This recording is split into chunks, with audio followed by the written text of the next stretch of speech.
पक्ष आहे हा स्वबळावर लढण्याची जी भाषा करतो आहे ही भाषा नसून ही वल्गना आहे।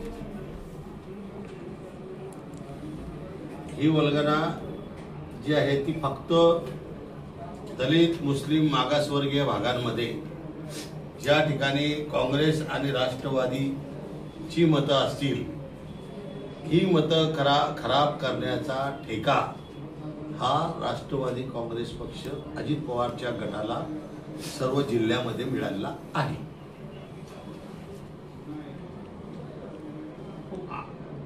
कोणी दिलेलं आहे याच्या मागे कोण शक्ती आहे, कुठला पक्ष आहे का?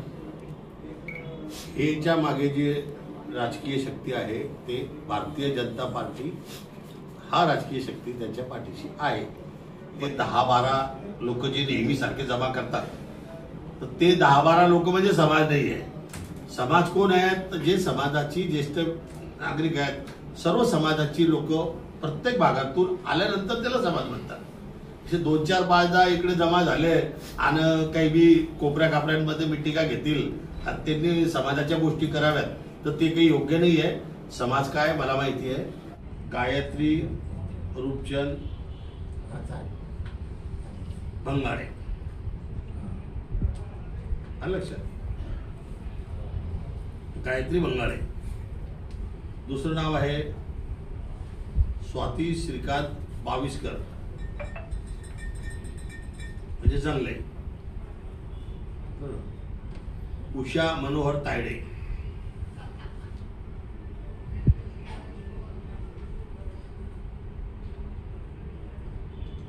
प्रगती ॲडव्होकेट प्रगती उल्हास पगारे,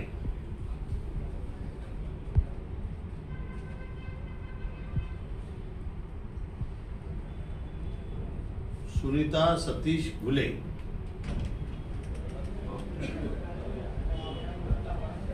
आणि सो रामदास सावकारे अशी 6 नावं आहेत। सोयीनुसारच बोलता। आता त्यांच्याकडे आले का हे बरबटलेले नेते शुद्ध होऊन जातात, एकदम स्वच्छ होऊन जातात। त्याच्यामुळे त्यांना तसं बोलायला काही हरकत नसते। खोटं बोलावं पण रेटून बोलावं अशी त्यांची भावना आहे। आणि सगळ्या जनतेला माहिती आहे की त्यांनी राजीनामा देऊनच दिला होता आणि तो दिला काय आणि घेतला काय याच्यावर घोळ घालण्यापेक्षा त्यांनी राजीनामा दिला हे महत्वाचं। तुम्ही काय करता ते सांगा, पूर्वी काय घडलं त्याच्यावर बोलून काय उपयोग आहे?